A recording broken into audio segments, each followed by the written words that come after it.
Hi, I'm Doug Reynolds, a realtor with Better Homes and Gardens Real Estate in the Sacramento, California area, and this is my monthly market video update for the end of August and the beginning of September 2011.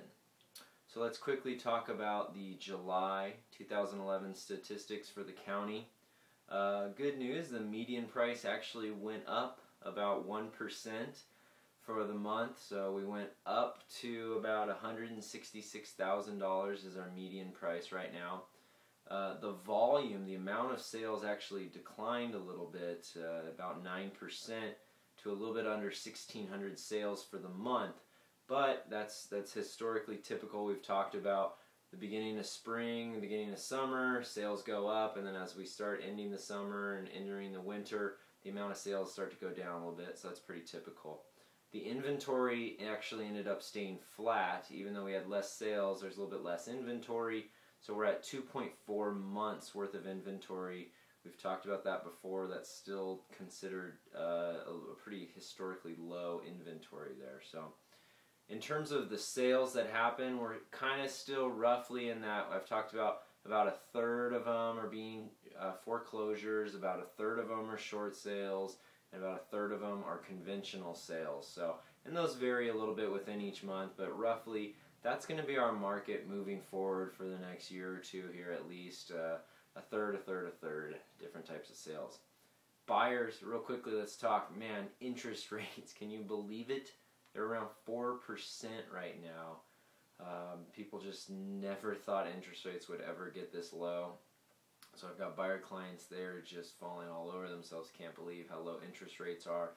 So if you're kind of thinking about getting started or whatever, maybe you want to start looking, well, interest rates are phenomenal right now. So give me a call, shoot me an email, let me know what you're looking for. We can get you started, get you set up with a loan officer, get you pre-approved so you can start looking and get a great interest rate right now.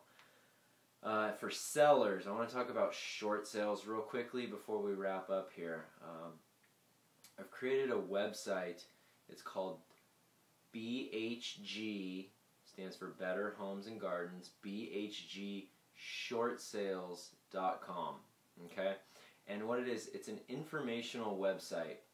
I'm not, asking you for anything. You can go on there totally free, totally anonymous. And what it is, you can gather information. If you feel like you are behind on your payments, or you might start being behind on your payments, you're worried about getting foreclosed on your home, well, go to this website, BHGshortsales.com, and you can gather all the information about short sales. There's everything you'd ever want to know about a short sale, and what you can do is you can become a little more familiar and comfortable with how short sales work. And then after, you might get some questions answered, but you might still have some more. Then at that point, feel free to contact me if you want. Give me a call, shoot me an email, say, hey, we're thinking we might need to short sell the house. What are your thoughts? How can you help us out? Here and available, helping out a lot of people through short sales this year moving forward. So check out that website.